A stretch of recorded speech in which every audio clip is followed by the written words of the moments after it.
Hello and welcome back to Craftcast, the Freemasons podcast. Got the name right this year. Well done. Thank you. We are back for season 3, a very exciting series of episodes. We have a lot in store for you all, and I'm very excited for what's to come. But first, how have we been, gentlemen?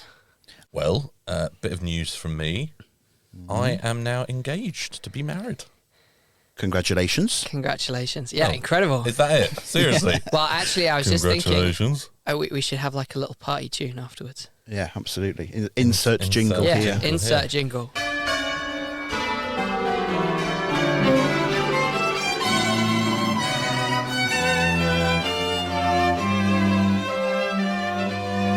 Yeah, there you Congratulations. No, seriously, incredible. What Thank you, Stephen what a Motley. milestone. Have you had the RSVP yet? 'Cause I don't think I haven't, no. go.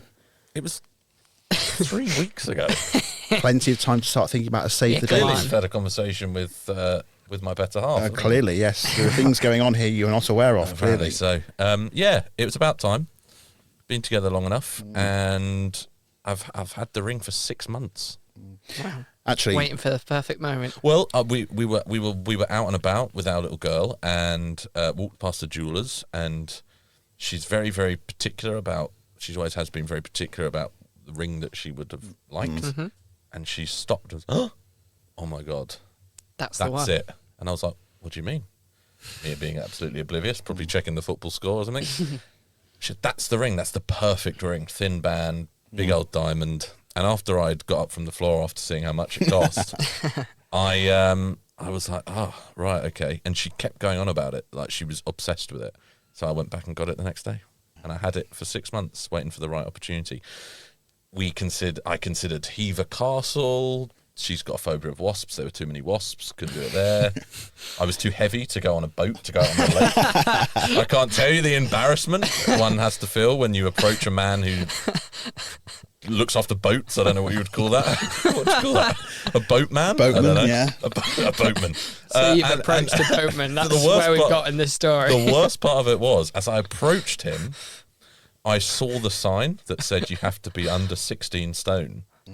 Now, What's if you've never met me excuse? before, I'm 6'5" and I'm more than 16 stone.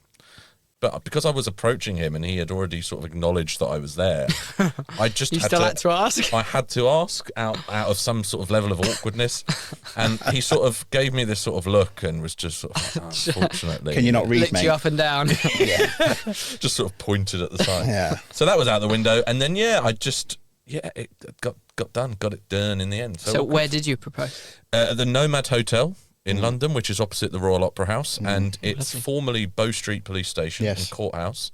And where we did it was in what was originally courtroom number 1 of Bow Street's Magistrates Court, where Wow. the Cray twins were charged, Dr. Crippen was charged, General Pinochet was charged, and it's now been converted into this beautiful 5-star hotel, Wow. which was I didn't know. Incredible. yeah, really nice. So thank you guys. I hope you're all available on the day. Yes. I would love to be. We'll make sure that we are. Absolutely. Once we get the Well, you'll be RSVPs. abroad, no doubt. Which brings us on nicely to what you've been. Yes, I spent the summer in the US. No surprise there. In Miami. Are you ever here? I ever- do spend some time in the UK. Yes. Yeah. What's now. the split? Probably 50-50, I would say, something like that. Is it always US? No, US, Hong Kong, parts of Europe, all over the place, really. The difference with this trip, it was quite nice, actually. I went with a friend of mine who's also a Mason.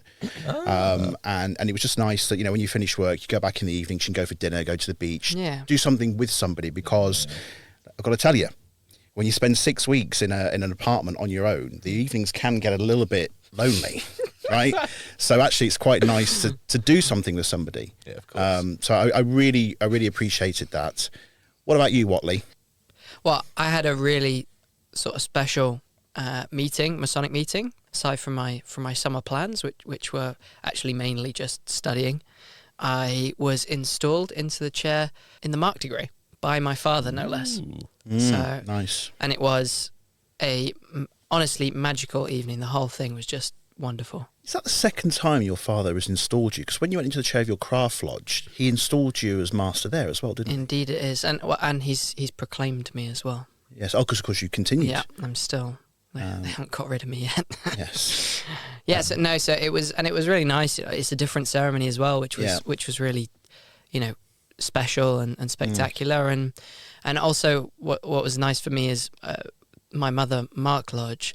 A lot of the members come from the lodge that I used to go to their Christmas parties as a child.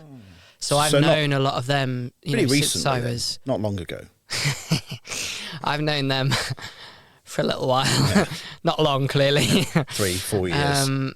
And it was just really special to it's such a special thing to be in the chair, to have that trust placed in you in looking after the lodge and leading the lodge, and so to have that from people who I have always looked up to and respected, that's a really wonderful really thing. Nice. Yeah.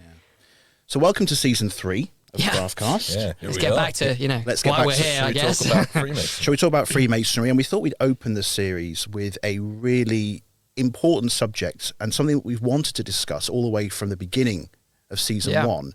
And it just feels like now is the right time to do it, Shaun. It does, and particularly in light of, in this year alone, a lot of the representations of Freemasonry that we've seen, in the press, and obviously that's something that I deal with on a professionally. So it's basically a conversation around those misconceptions and inaccuracies that some people, by no means all, probably not even a majority of people, will have about Freemasonry.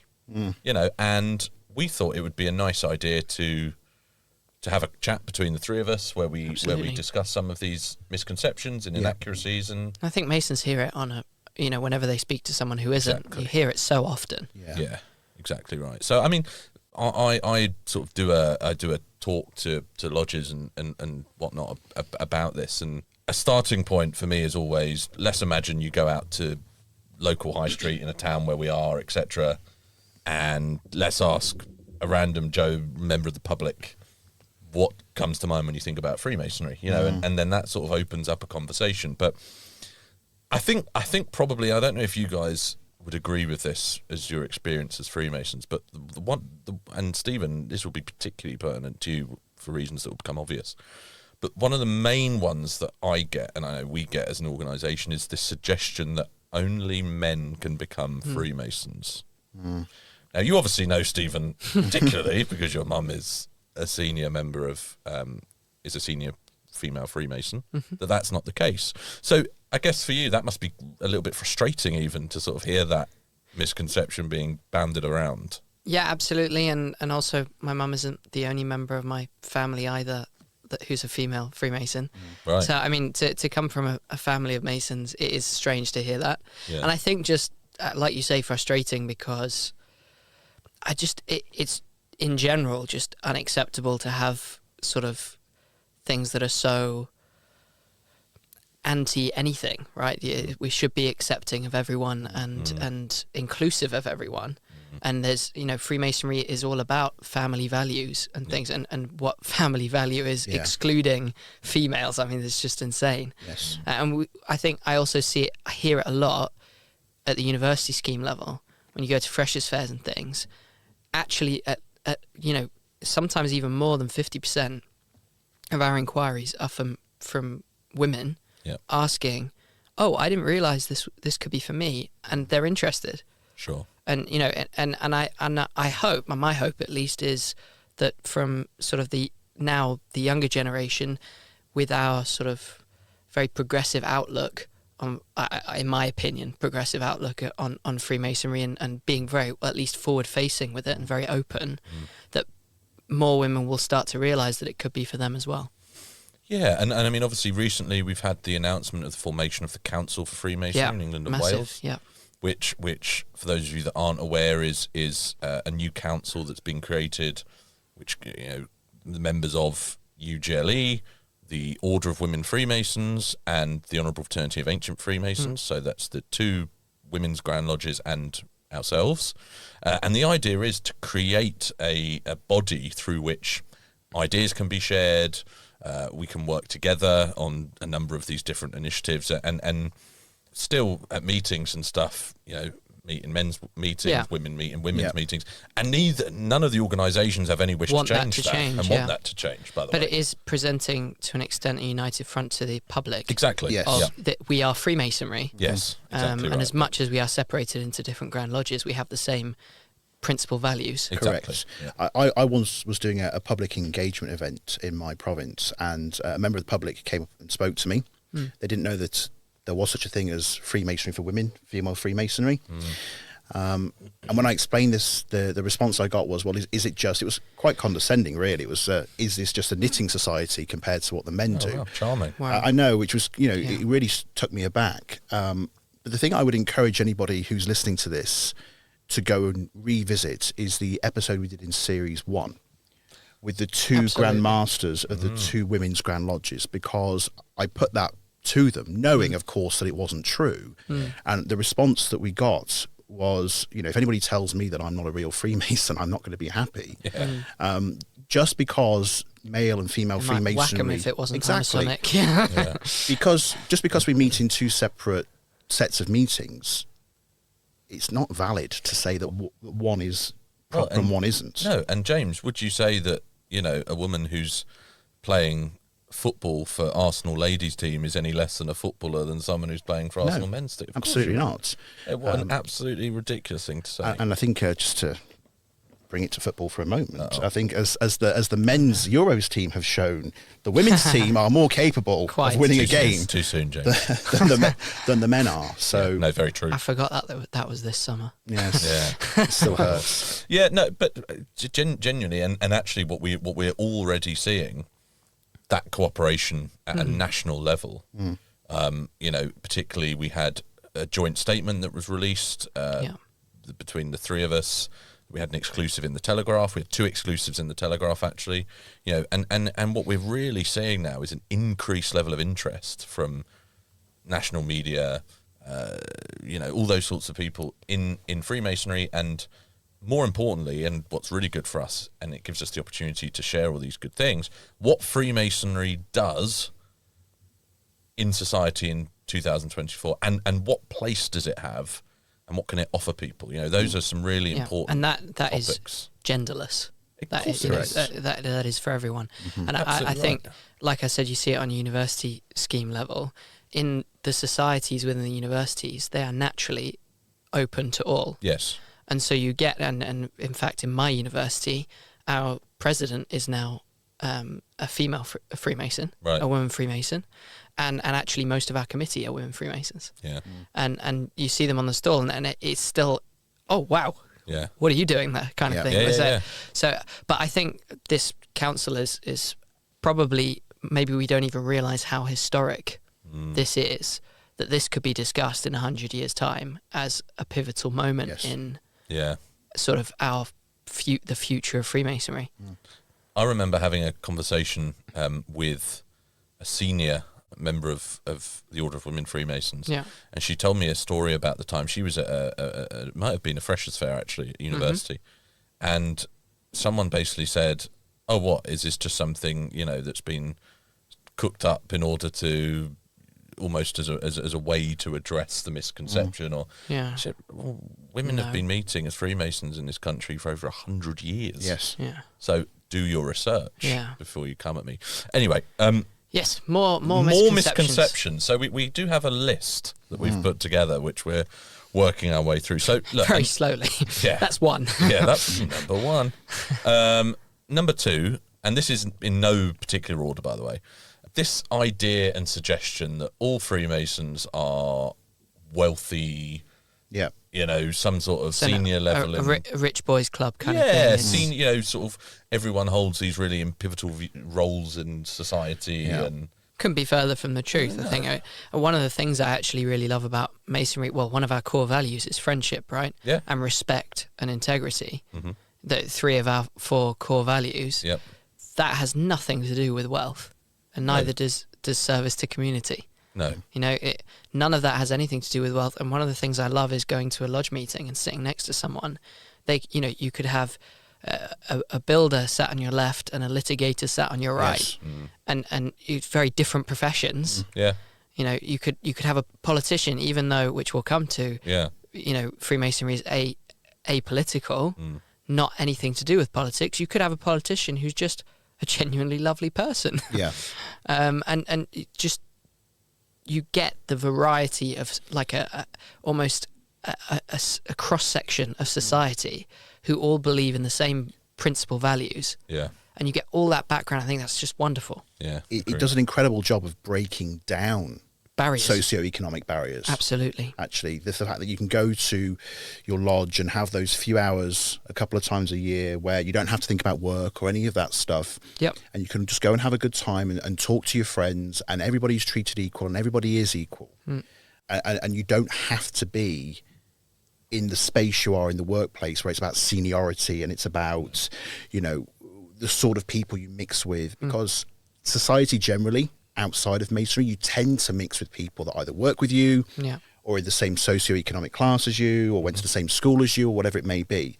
Whereas in Masonry, it's a really broad spectrum of society and you can meet people from all walks of life. Well, and another serious misconception actually that you just sort of reminded me of, I don't think we've got it down the list, is like that Freemasonry is for networking and for like sort of gaining something in society, which is just that it's networking on its principal level of meeting other people from different backgrounds. It is not for your own personal gain, for progression, because anyone doing that sticks out like a sore thumb. It's so obvious. You will be found out very quickly, and it is well, one, it's against the rules actually. Yeah. You'll be kicked out. You'll be kicked out. Yeah. But even before if you're that, using your Masonic sort of connections to progress in outside of Masonry, it's hugely frowned upon because that is not what Freemasonry is about. Yeah.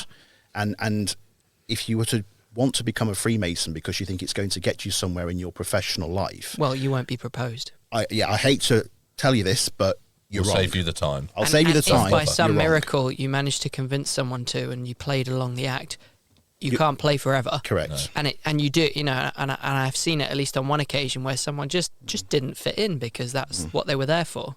Yeah. Now, we talked about the idea of it being a rich person society. Yeah. I think we've dispelled that is not the case. Yeah. There are costs involved with being a Freemason, but they are purely administrative costs. And they should never, in my opinion, they should never be, and I think it's pretty much everyone's opinion, they should never be a barrier to entry. Correct. That should never, and you always find, well, one of the jobs of the almoner and the treasurer in a lodge, if someone is struggling financially, they're not going to put pressure on you to, oh, well, you owe this money. Well, that's not the case at all. Everyone will try and help you as much as they can. The subscriptions are, they're relatively small over the course of a year. And actually, they go towards the administrative cost of running an organisation. They're essential. It's a non-profit, right? Yes. There's no profit being made. No. This is all to give back to its members and to what we do as Freemasons, giving back to society. Yeah, absolutely right. What's the next one, Shaun? Well, we touched on it already. The idea that Freemasonry is in some way overtly political, and also, I guess, the role of religion within Freemasonry. So, James, do you want to talk to us about the religious element, perhaps? So, there are some requirements to be a Freemason. And the first one that we say to potential candidates is you need to believe in a supreme being. But it's very much up to the individual to determine what that is. Yeah. And really what we mean by that is that you believe in a higher power, something above yourself. And I think that's one of the most important aspects, that I am not the most important thing that walks this earth. Yeah, exactly, yeah. You don't have to belong to a specific religion. You don't have to be, if you like, a subscribing member of a specific faith. What is important is that you have a belief in something bigger than yourself, that you could describe as being a supreme being. I'm not even really saying the word God as such. Yeah. I'm saying a supreme being, whatever that means to you, something that you feel you are accountable to at some point at the end of your life. Well, and really I think it's got to be what you're comfortable with as a candidate. Are you happy saying yes to that question? Because if you're not, then a lot of the sort of the deeper meaning of the ceremonies doesn't quite hit the same, as it were. I agree. And an interesting case of that is I had a good friend of mine who I proposed into Freemasonry. His answer was, well, I'm agnostic. And I was like, well, okay, but why aren't you atheist? That was my question back to him. And he went, well, because I believe in something. I just don't subscribe to a religion. Well, that's perfectly fine. That doesn't, you don't. Yes. It's not you're religious. This Freemasonry is a-religious. It's just that you need to have some kind of belief in something greater than yourself to take away the meaning of the ceremonies. And again, to tie it back to this idea of togetherness in terms of faith, if you like, to call it that. Again, one of probably the few organisations that I can think of where I can be sat in a lodge room and we're harmonious together and we're offering up our thoughts as Jews, Christians, Muslims, whatever you believe in. Any sort of denomination, religious background, socioeconomic, anything. Just that's the point, right? And that leads to political as well, right? Well, quite. And by the way, these things have been the case for hundreds of years. Yeah.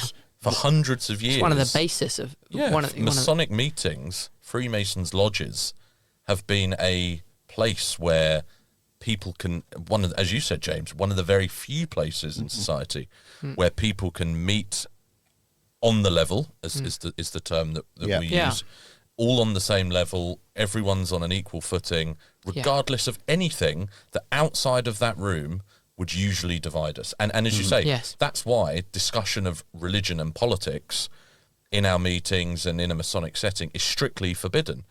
Because if you were to be sat next to someone, and there's no reason for you to know that the person sat next to you might differ in their political views for you within Freemasonry. There's no, but if you were to move on to that topic, and that would be something that you may disagree with, that would cause disharmony. That could be, well, I think both religion and politics can be divisive subjects. Of course they can. And at the end of the day, Definitely they are irrelevant to the values of Freemasonry. Exactly right. And I visited coincidentally a Mark Lodge once where the senior and junior warden were retired leaders of their political parties, different ones, right? And they both, in their toast, they both stood up and said, well, I've been up against this guy outside of this lodge room, right, politically, but at the end of the day, we value each other's basic beliefs in what is right, and I know that whilst we might disagree in what is right, I know he's trying to do the right thing, what he believes, and that respect, obviously, one of our core values, that respect is so important, and it almost stems directly from it's a-religious and it's apolitical, because it can't be. You've got to respect. It doesn't matter. I just respect you for being a Mason and your beliefs because of that. And on the sort of being apolitical front, I think that's such a refreshing thing as well at this moment where we are in the world today. There is such a divisive nature to politics generally. Social media is probably a big example. You see so much posted about that, and obviously there are actually very few. I think as a young person, I see very few social media accounts who don't at all participate in anything religious or anything political. No political movement, no religious, it's just all respectful completely to everyone's beliefs. And even if you distill it down to just social media, I can't think off the top of my head of another social media page that does that. Yes. What's next, Shaun? Well, a word that is a bane of my life, actually, Stephen and James. The more obscure one? No. Oh. No, this is the concept of secrecy. Oh, not the obscure one. I have some strong views on this. Go on. Ooh. I do. It's about to get deep. We're going to get deep on secrecy. So when we talk about secrecy, there are very few things in Freemasonry that are actually, I would say, kept as quote-unquote secrets. Private things. And they are really what we call the modes of recognition, which are the passwords and the infamous handshake that's given to candidates when they join. Now, why do they exist? It's from historical times, from the foundations of Freemasonry, when stonemasons were travelling across medieval Europe from one work site to another, and they got to a new work site and had to prove to the foreman that they had a certain level of skill. Couldn't just build a castle. Can't just build a castle in 2 minutes. Check out my LinkedIn. Yeah. No LinkedIn, no CVs. Everybody was illiterate. How would you prove that you are qualified to a certain level? You would do that by giving a password and a handshake, and that is purely where it comes from. And that illiteracy is also a reason that we memorize our ceremonies, because people couldn't read them. Yeah. They are the only things that we would classify as being actually properly private in Freemasonry. But then we do also say that we don't want people to know what the ceremonies are.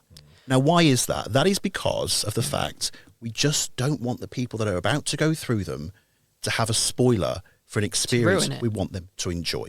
Absolutely it's like right. To me, it's like knowing the ending to a book before you've read it. It's exactly that. Yeah. If you really want to, you can go onto Google and you will find the ceremonies written out. Yeah. But there's an element of mystery when you join Freemasonry, and that, to me, is the thing that gives you the nerves.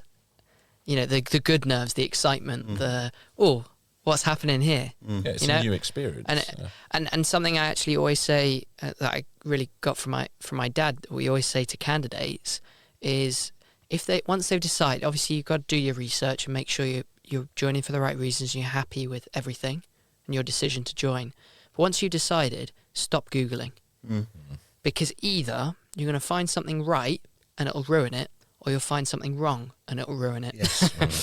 Yeah, true. You know, so exactly right, that it's not secret. It's just kept private so that people, it's not ruined for people who really want to be going on that journey and have all the surprises and the sort of intimacy of learning all of this sort of mysterious, ancient, all these incredible things. The other strand of secrecy which sometimes comes in, and maybe you can speak to this, Shaun, is the idea of people keeping their membership of Masonry a secret. Yeah. And I think there are some strong historical roots in that. There absolutely and why are. people may choose to do that. None of us do, obviously. Yeah. No. And But I would never reveal that someone's a Mason unless I know that they're comfortable exactly. with it. Yeah. But there are reasons for that. Yeah, And they absolutely. are rooted in history and discrimination, which is very real and does happen. Yeah. I know, Shaun, you've got some context on this. Yes, yeah, and unfortunately, you know, this is although historic, also Not too far in still, yeah. but also still extremely relevant. Yeah. And it's extremely relevant because, unfortunately, you know, if we go back to some of the darkest times in human history, you know, you think around the rise of the Nazis and the role that they had in the demonization of Freemasonry at that time, and the fact that, you know, they described Freemasonry as part of a global Jewish conspiracy. You know, to them, Freemasonry was a threat. That was exactly how they described it. They had whole divisions of the SS that were set up specifically to go after Freemasonry. Yeah. And again, think about this in the context. It's very difficult for us to imagine because we live in a different world.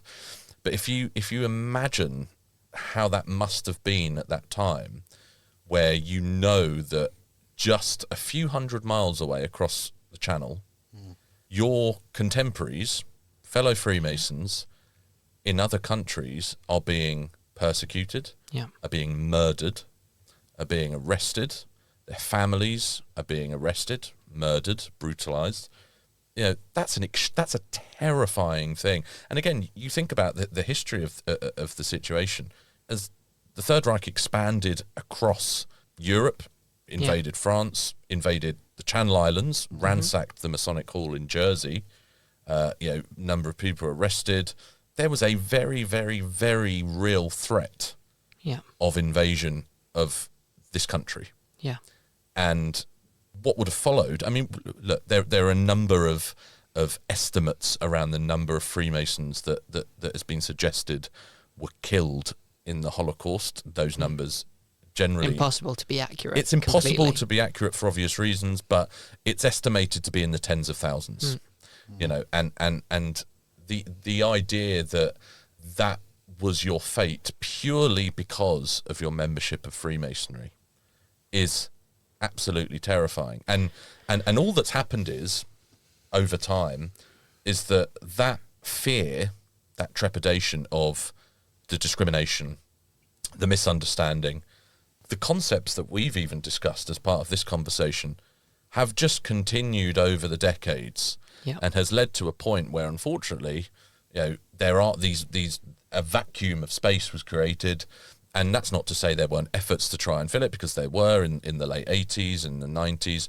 But only really, I think, in the last 10 years, particularly with the advent of new forms of social media and technology, have we as an organisation in particular gone out there full throttle and tried to be, present ourselves as what we really are, which is an open and inclusive organisation. Whereas before, with that vacant space, as you said, it allows misinformation to grow. Of course it does. I think it's only understandable that in the middle part of the 20th century, when these horrors were going on, people who were Freemasons would absolutely want to keep their membership of Freemasonry and private. actually even much later, for example, with the context of Gibraltar in Spain under General Franco, that exact scenario was the same. Yeah. And I know of, it's historical for us that a lot of Masons in Gibraltar were helping Spanish Masons escape Spain because of this persecution. Yeah. And there's some controversy, I think, over the exact origin of the forget-me-not in Masonically, but I like to think of it, whether it's true or not, frankly, I like to think of it as a tribute to those people who were persecuted during that time. Yeah, and generally when we talk about this level of discrimination, we talk about the Nazis, and Hitler and Mussolini, but the person who really despised Freemasons was Franco. I mean, the treatment of Freemasonry in Spain, I would encourage you to go and look into it and research it. Absolutely horrendous, horrific. So but it's one of the reasons that I really love the Tyler's toast of poor and distressed Freemasons wherever they may be, and I think to me that's a historic. Yes. Really historic toast, and possibly the most important. And just as a side note on that, Stephen, I think that's such a good point. But for the non-Masons listening, it's one of the toasts we give at the meal after, and it's always the last one of the night that we do, is to think of any poor and distressed Freemasons, wherever they may be over the face of the earth, and just have a moment to think about them. Yeah, and when you think that that misinformation, those misconceptions, those lies that were said 70, 80 years ago, unfortunately, and I would, anyone can do this. You log into social media now and you look, it's not hard to find those same things. Misinformation, and those same, that same level of discrimination being exhibited. And unfortunately, that's something that we have to deal with. But on a brighter note, because there is a brighter note, more so than ever before, as an organisation, which is why we are sat here in this room now doing what we are doing, we are committed to trying to rebalance that out and address that and fill that vacuum with actually how fantastic Freemasonry is, with accurate information, and to really show the best side of the organisation, because we have a lot to be proud of as Freemasons. And we don't talk about it enough. And we need to start doing that. And that's what we're starting to do. So I think, chaps, that's probably a good place to end. I would agree. I like that. A really good way to open Series 3. If you're a Mason listening to this, hope you found it interesting. Please let us know your thoughts. If you're a non-Mason listening to this, I hope that you found it insightful and maybe has dispelled some of the myths that are out there. And if you know somebody who isn't a Mason, who has a, let's say, more negative view of Freemasonry, send them the link to this episode and just ask them to take the half an hour to listen to what we've said. And can I add to that, James, by saying there will be people that listen to this who say, well, of course you would say that. You're the official podcast of UGLE, you're all Freemasons. Well, okay, you can believe that, but go and do some research.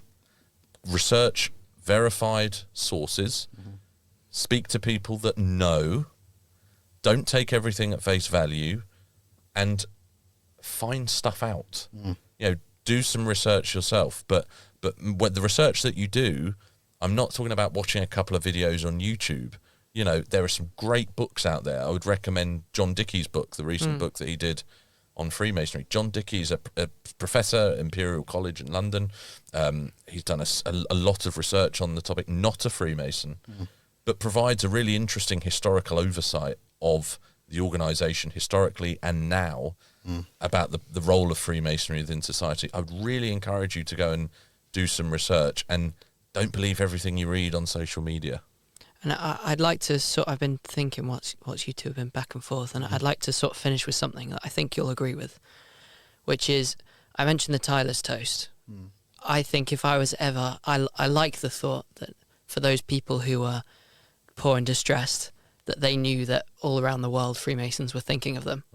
And so, if it's all right with you, I'd like to dedicate this episode to those people who, you know, as a result of misconceptions, have been persecuted in Freemasonry. That's lovely. So that's our first episode of season 3. Everyone, I hope you enjoyed it. We certainly have. Lovely chat. James, you can do your standard. You're very good at it. Thank you very much. Sure, you've got opinions on everything we've said, so we'd love to hear from you. podcast@ugelly.org.uk, ugelly_Grand Lodge on X, United Grand Lodge of England on Instagram and Facebook. Please do get in touch with us. Share your stories. Let us know what you think about what we've said. And with that, I think we're a wrap on our first episode, brethren. Not going to pretend I can do that as well as you, so thank you for that. Goodbye. Right, see you soon. Bye, everyone. Craftcast, the Freemasons podcast. The podcast is hosted by Shaun Butler, Stephen Watley, and James Dalton. The producer is Marta Zandri, and the podcast is edited by Trisonic.